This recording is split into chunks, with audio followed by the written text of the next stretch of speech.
Всем привет, с вами Лолок, и сегодня мы будем супер жестко разбирать такую личность, как...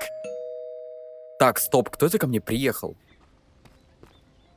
Ну надо же, мои подарки от Тему все-таки пришли, так еще и так быстро. Давайте-ка сделаем обзор на эти вещички. Специально для обзора я перенесусь в настоящую реальность. И первым на очередь давайте посмотрим на то, что так сильно связано со мной. А именно на брелки с Майнкрафт вещами. Стоят они на Тему всего 2 евро, и за эти деньги можно купить целых 6 штук таких брелков. Эти брелки отлично украшают мои ключи и много где подойдут. Дальше у нас идет вот такой вот аппарат для очистки пыли. Помимо самого аппарата, у которого присутствует 4 режима мощности, в комплекте еще даются несколько щеток, с помощью которого можно эффективно очистить что-либо от пыли. А также несколько насадок для более удобной чистки. В принципе, хорошая замена баночек с сжатым воздухом. Следующая на очереди у нас электронная зубная щетка. За свои скромные 8 евро в нем имеется целых 6 режимов вибрации, и он довольно эффективно справляется с чисткой зубов. Мои зубы будто стали чище обычного, как бы это странно ни звучало. Всем советую, кто не хочет тратиться на дорогие щетки. Помимо себя, я также решил повыбирать подарков для моей мамы. Как, например, вот такой вот чехол, который мало того, что довольно стильный, но еще и очень приятный на ощупь. И это все за какие-то 6 евро. Дальше у нас вот такая вот пшикалка, с помощью которой можно быстро почистить экран телефона от всякой грязи. Показать эту штуку на опыте я не смог, так как на свой телефон я как раз таки и записываю данное видео. Но я уже проверил данную штуку за кадром, и она весьма эффективная. За такую крошечную цену могу всем посоветовать. Дальше у нас вот такой вот увлажнитель воздуха с подсветкой. Довольно маленький, но эффективный. Конечно, необычно видеть, что он работает на проводе, но в принципе он выполняет свою функцию. Я на следующий день разобрался, как он работает, и он отлично выполнял свою функцию. И это все за каких-то 3 евро, что просто жесть. Так же, как человек, который недавно приобрел себе VR-шлем, я также захотел себе специальное крепление для головы. Потому что стандартное крепление от MetaQuest не особо удобный. Я несколько минут возился со сборкой, но по итогу смог все собрать и был доволен тем, насколько удобнее стало носить шлем. И это все за скромные 16 евро. Следующая у нас вот такая RGB-лента, которая довольно красивая и можно управлять через телефон. Я лично решил его приклеить к своему столу, и это очень сильно его украшает. На одной RGB-ленте мы не останавливаемся, и на очереди у нас 2 вот такие RGB-лампы, которые тоже очень хорошо украшают мою комнату. Давайте перейдем к чему-то необычному, а именно к вот таким звукоизоляционным панелям. Всего пришло мне 22 штуки, и благодаря своему цвету они сочетаются с цветом моей комнаты. Сейчас я озвучиваю видео с данными панельками, и вроде шума действительно стало меньше. В принципе, я доволен такой щедрости от Тему, и вы это все можете тоже получить абсолютно бесплатно. Достаточно просто ввести мой промокод, который будет в описании, и тогда вы получите купон на целых 100 евро, на который вы сможете накупить все, что угодно. Тем более на Тему есть бесплатная доставка и бесплатный возврат вещей в течение 90 дней. Так что приходи по ссылке, вводи мой промокод и покупай выгодно вещи на Тему прямо сейчас. Да, интересные вещи сейчас происходят в западной части Майнкрафт комьюнити. Какая-то 15-летняя девочка из США 5 лет являлась самым сильным игроком в Майнкрафте, занимала вершины рейтингов Майнкрафт PvP, но со временем ее начали подозревать в читах, а потом и вовсе оказалось, что за маской школьницы сидел обычный жирный скуф, хэштег манипулятор, хэштег кукловод, который очень сильно боится музыкальных нот и избегает их. Но после таких обвинений разоблачителей каким-то образом засватали. Да, сюжет поглубже, чем в ВСД. И все западное комьюнити было шокировано после раскрытой информации. Как так получилось, что какой-то мужик с нейроголосом девочки столько лет считался лучшим игроком в Майнкрафт, и только сейчас обман стал известен широкой аудитории? Мне и самому интересно, так что давайте сегодня разберемся, что вообще за скандалы сейчас происходят на PvP-сцене Майнкрафта. С вами, как обычно, любимый и ненавистный Лолок, и приятного просмотра. Так, во-первых, что вообще за Марлоу? По имеющейся информации, начал на свою деятельность профессионального PvP еще в 2019 году, сидя на тематических дискорд-серверах. Она очень быстро обрела высокий скилл в Crystal PvP, который лишь набирал тогда обороты. Аудитория PvP-шеров зацепила ее мастерство в использовании кристаллов и якорей возрождения в сражении, и она в принципе популяризировала этот вид PvP в комьюнити майна. Марлоу настолько была скилловой, что уже в 2021 году она занимала первое место в списке лучших игроков Crystal PvP. Медийная деятельность берет же свое начало с 2020 года, когда она как раз таки создала свой YouTube канал. Но самый первый ролик вышел лишь в 2021, когда она уже была самой сильной в Crystal PvP. На свой канал она публиковала клипы своих дуэлей и туториалы по кристаллическому PvP. Ее ролики набирали довольно большие просмотры, они начали узнавать все больше медиек и другие проигроки майна. Она даже стала одной из управляющих сайта с рейтингом лучших игроков MC Tears. Начались коллаборации и совместные дуэли с другими профессионалами, в которых она побеждала. Помимо кристаллов, она начала очень быстро развиваться в других видах PvP. И к 24 году она уже занимала тир 1 везде. Это типа самый лучший ранг, кто не знает. Она уже начала являться самым лучшим проигроком Майнкрафта, обгоняя того же It's Real Me, уходящий тогда с про-сцены. Да и умение играть во всех видах PvP является просто невозможным, как для этого необходимо абсолютно разные умения и тактики, которые нужно еще изучить и натренировать на себе. И понимаешь, что этого всего смогла добиться какая-то 15-летняя девочка, уже начала вызывать какие-то сомнения. Первые обвинения появились еще в 2023, когда она отказалась от проверки при подозрении на читы. Но по итогу все они были сняты после какой-то максимально размытой проверки, где один из модеров проверяет ее на макро, просто подходя к ней туда-сюда. Но также, как я понимаю, она предоставила запись ее рук во время игры, но в открытый доступ это никуда не публиковали. Довольно подозрительно слабый, конечно, способ проверки, так как вместо того, чтобы показать демку с папкой, где могут лежать читы, модеры просто решили в Майнкрафте проверить, как она реагирует на удары. И это единственная проверка на читы, которая с ней происходила за всю ее карьеру. Интересно. В 2024 году многие начали подозревать в том, что Мэрил использует нейронный голос из-за роботизированной манеры речи. Воу, это вообще не похоже на ее голос. Это вообще не похоже на ее голос.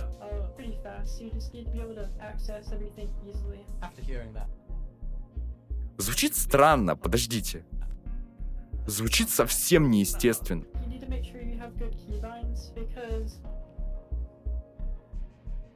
Ребят, мне одному кажется, что она звучит, ну, не знаю, звучит как реклама. Это вроде бы ее голос, ее тембр речи, но не знаю.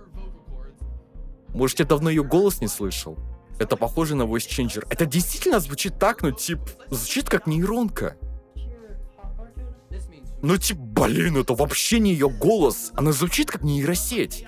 Либо она специально говорит так странно, чтобы быть всем понятно на видео, либо это нейронка. До этого она полила свой голос еще в 2022 в туториале по PvP, но тогда не было никаких подозрений, что голос мог быть подделан. Тогда он звучал еще естественно, без дефектов от голосовых нейросетей. Hello everyone, and welcome to my advanced guide for Crystal Combat. I tried my best to make this guide informative, and I hope it will benefit anyone looking to learn or improve. Да и есть записи из 2021, где она сидит в Дискорде и общается с участниками, но после этого она очень долгое время скрывала свой голос. И в 2024 ее голос стал более неестественным. В принципе, есть предположение, из-за чего это произошло, но про это мы поговорим чуть позже. Досматривайте видео до конца.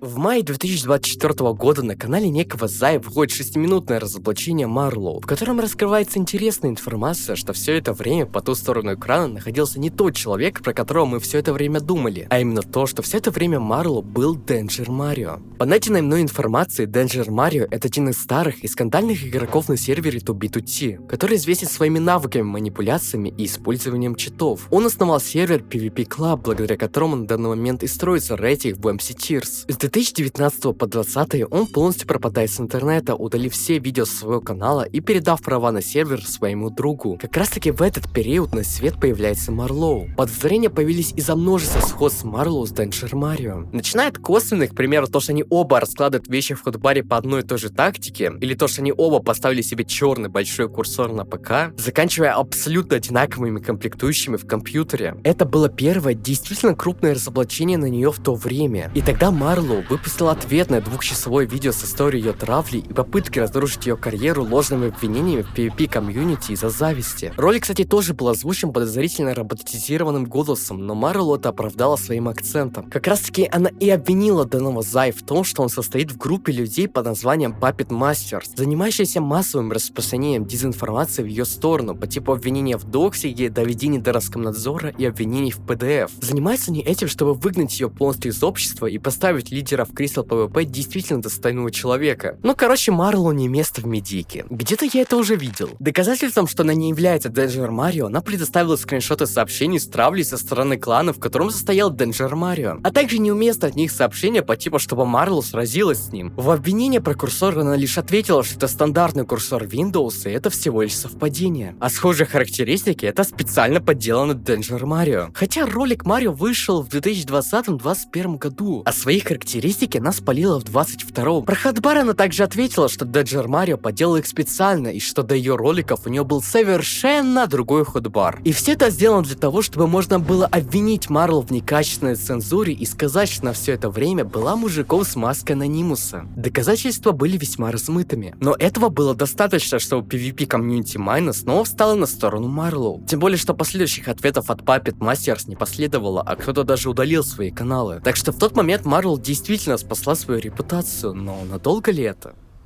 27 января 2025 год. В этот день Марл становится официальным и единственным владельцем MC Tears, забрав при этом доступ к сайту, главному домену и к основному Discord-серверу. Она выложила документ с анонсом новой ранговой системы и то, что ей не нравится нынешняя система оценивания ранга умения скилловых игроков. Оригинальные же разрабы MC Tears сообщили о том, что Марл покинула их из-за разногласий и обвинений в ее сторону. У них лишь осталась база данных, и на основе нее они уже вернули сайт с рейтингом и оригинальной ранговой системой под названием PvP Tears. Хоть и изначально многие были против новой системы, игроки начали постепенно переходить на обновленный MC Tears под управлением Марлоу, отдавая ему предпочтение, чем оригинальному PvP Tears. Таким образом, Марлоу смогла взять под управление всю ранговую систему Майнкрафта и могла делать с ним все, что угодно. Так и началось постоянное повышение ее друзей-читеров в рейтингах, а также правки китов, которые никто не просил. Например, в Булаве Ките, несмотря на большое количество несогласных, все равно урезали прочность элитр с 432 до 100. Нормально критиковать Марлу было невозможно, так как любая попытка критики означала полный бан в сетке серверов MC Tears и исключение из рейтинга игроков, либо же осуждение и обвинение в сексизме со стороны фанатов Марлу. И ведь даже никто не мог понять, с чего бы владелец главного сайта с рейтингом игроков Майнкрафта вообще участвует в этом рейтинге. Вот такую вот коррупцию терпели все проигроки Майнкрафта. До тех пор, пока не вышла PvP-дуэль Марлу с другим проигроком в ультра-хардкоре Свитх, в которой некоторые проигроки, проанализировав запись дуэли и проведя свои личные расследования, заподозрили Марлу в использовании софтов. Где-то она неестественно трясет головой в разные стороны, где-то выполняет нелогичные 360 градусов поворота и прочие движения, которые свойственны лишь при использовании читов. После такого игроки начали замечать в других старых роликах Марл действия, которых характерны лишь игра с читами. С того дня пошла первая волна разоблачений. С начала января 26 года вышла куча роликов с анализом ее сражений и аномальных паттернов движений во время игры. В ответ на все эти обвинения Марл выпустила двухчасовой ролик с названием «Читы — это плохо», с записью ее рук во время игры, где видно только ее мышку, и то максимально отдаленно от камеры, и где она играла лишь со своими друзьями. Но также она записала распаковку нового ноутбука с последующей проверкой на софт. Кому-то этого ролика было достаточно, чтобы снова довериться Марлу, а кто-то решил начать копать глубже. Так, к примеру, ранее упомянутый Свикт заметил, что большая часть ее кликов не является двойными, и то, что ее АИМ максимально сильно ухудшился в сравнении с другими дуэлями без хэндкама. А также один из проигроков и друга Марлу Оксимити выпустил ролик со своим комментарием о происходящем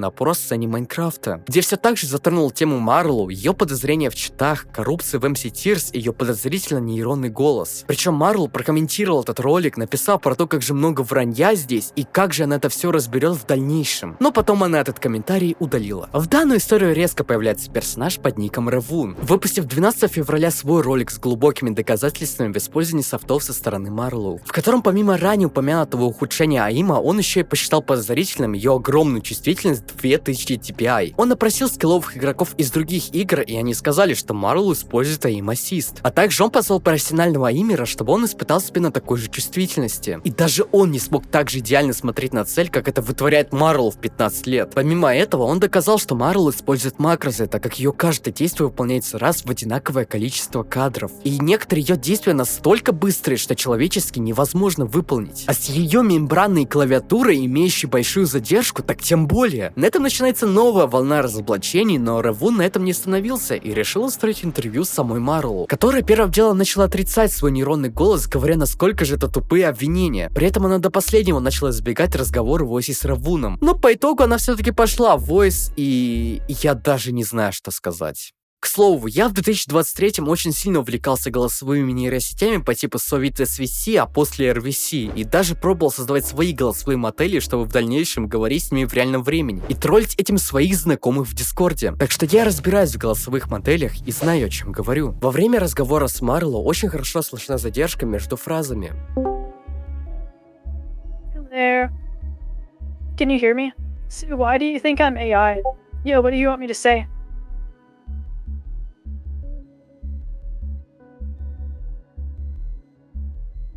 Why do you want me to say those words?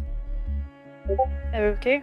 В принципе, с ее слабыми вычислительными ресурсами нормальная быстрая обработка голоса была бы невозможна. Также четко слышишь, что при коротких словах задержка значительно меньше, чем при длинных предложениях. Скорее всего, Марлоу использовала метод обработки, при котором голос обрабатывается уже после произнесения фразы и только затем подается на вывод. Таким образом, нейросеть можно было легко проверить, просто перебив Марлоу в момент речи. Когда Ревун скинул ей ноты с просьбой их пропеть, она отказалась, так же, как и отказалась кричать и шептать. Напоследок, когда ее попросили просто прочитать до, ре, ми, фа, соль, ля, си с изменением тона, она на протяжении минуты молчала, находясь при этом в сети, а затем покинула Voice, так и не зачитав эти легендарные строчки. В оправдании она сказала, что у нее пропал интернет из-за грозы, при том, что в тот день шанс пропажи электричества были уж ничтожно маленькие. В конце Марлоу кикнула Ревун из беседы, так и не доказав, что ее голос не нейронка. Интернет начал высмеивать ее страх нот, и появилось еще больше подозрений того, что Марлоу вовсе не женщина. Но используя нейронки еще не доказывало напрямую, что за маской Марлоу стоит Danger Mario. Но вдруг ранее упомянутая Аксимити выпускает разоблачение на Марлоу, из-за которого началась третья, финальная волна разоблачений.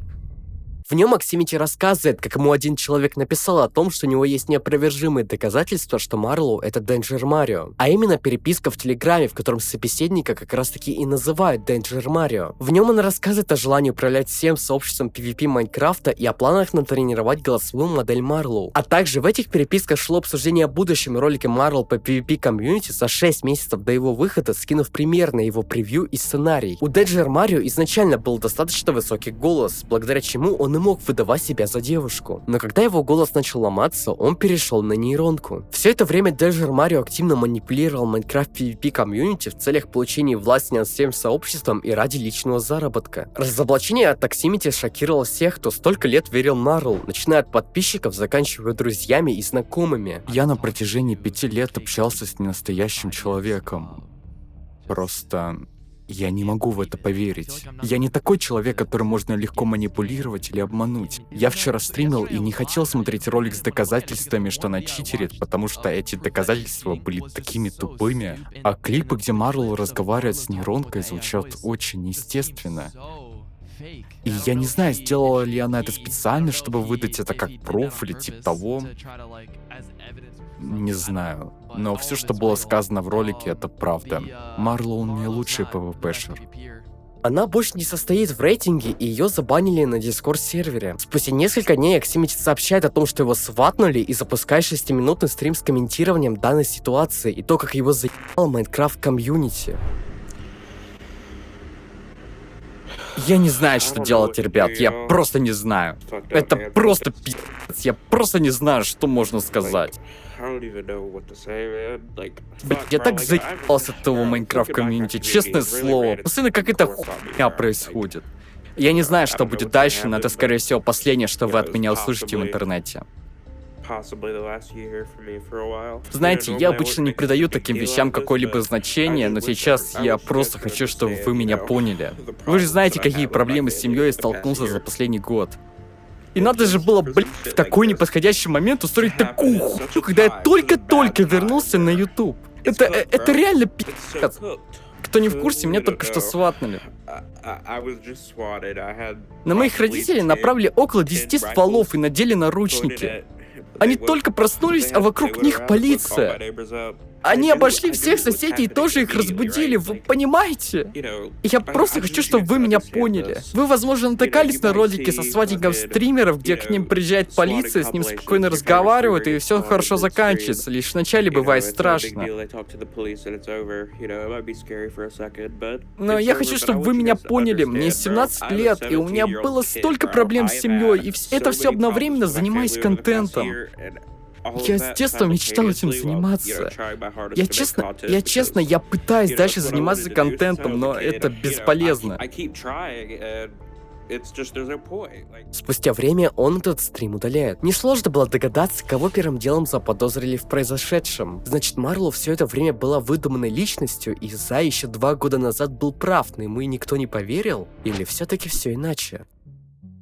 4 апреля ютубер Эдди, который общается с Марлоу, рассказал о том, что она уже готовит ответный ролик на все обвинения в ее сторону, который должен уже выйти на днях. Через неделю, 15 апреля, на канале Марлоу выходит 3-часовой ролик с названием Full Context. Уже 3-й за ее карьеру ролик с оправданиями на несколько часов. Забавно. Первое, что всех поразило в ее ролике, это то, что она спалила свою внешность. Хотя девушка в видео никак не подтвердила то, что именно она является Марлоу. Первая минута она говорит с той самой нейронкой, а потом вырубает ее, и голос полностью меняется. This is something I've lied about so extensively that I can't really blame people for a lot of the doubts they might have had regarding the type of person I am.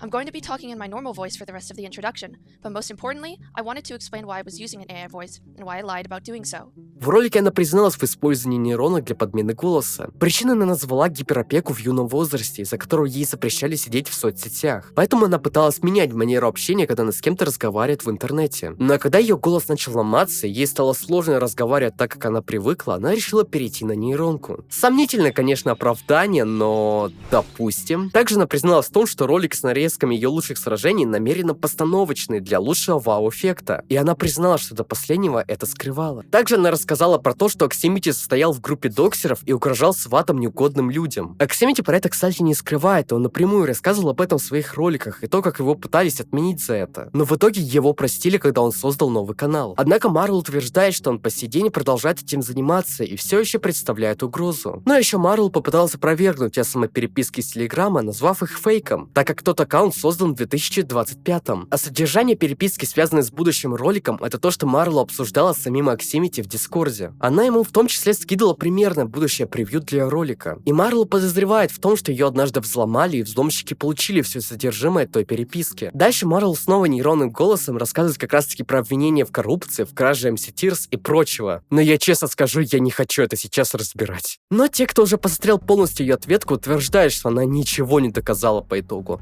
Way that implies that what's being said is simply a well-known fact. Thanks for watching. Итак, что мы по итогу выяснили? Марлоу вообще ничего не опровергла. Я не прав? Она придумала причины, по которым она могла быть не Денджер Марио. Но во всех других сценариях высоковероятно, что она читер, что она Денджер Марио, и что все обвинения являются правдой. Тем более у нас есть стопроцентные доказательства легитимности переписок Телеграм-аккаунта. Марлоу не существует, это актер, и это все фейк. И те, кто серьезно говорит, что Марлоу настоящая, мне вас жаль, но вы не знаете просто всей правды, которую знаю я. Я просто не понимаю, почему вы оказались на стороне Марлоу. Ревун уже, кстати, опроверг тейк по поводу даты создания Telegram Ака, так как оригинальный аккаунт, на котором происходила переписка, был удален, и его юзернейм занял какой-то русский игрок World of Tanks. Но также Ревун анонсировал полноценный разбор последнего ролика Марлоу, который выйдет совсем скоро. Посмотрим, что у него получится. В принципе, сейчас, по-моему, ситуация максимально спорная. У Марлоу до сих пор какие-то жидкие аргументы, в том числе на тему ее нейронного голоса. Да и кто-то уже утверждает, что либо оплаченный актер, либо вообще очередная нейронка Денджер Марио. Ну и Аксимити, как мы убедились, достаточно сомнительная личность. По моему мнению, еще очень рано делать какие-то выводы, кто прав, кто виноват, и стоит дождаться, когда Ревун ответит на данную ответку. Если вам зайдет данный ролик, я могу сделать продолжение данного разбора, где все-таки разберу полностью последнюю ответку Марлоу с опровержением от Ревуна. Да и где-то уже идут слухи, что Аксимити готовит второе разоблачение. Небольшое дополнение, он уже выпустил ответку на следующий день, когда я дописал сценарий. На нем он показал переписку с удаленного аккаунта Денджер Марио в Дискорде, который подтверждает подлинность переписки в Телеграме. А также он ответил на обвинения, связанные с Доксом, где он извиняется за это и говорит, что это было давно, и на тот момент ему было всего 15 лет. На такое поведение повлияло его окружение, но он действительно жалеет о произошедшем. А вместе с этим Марлоу 17 апреля уже разбанили в MC Tears, сообщив, что она предоставила достойные аргументы. При том, то, что Ревун уже успел опровергнуть тейк про Телеграм-аккаунт, их, видимо, не волнует. Игроки MC Tears были массово недовольны таким решением, из-за чего начали массово покидать проект в знак протеста. По-моему, начинается новая волна отмены Марлоу, и если вам зайдет данный ролик, я сделаю вторую часть с разбором, так как, по-моему, все только начинается. Так что подписывайтесь на канал и ставьте лайки, если вы просто крутой чел. Ну а с вами был Лолак, и всем пока. Хамам?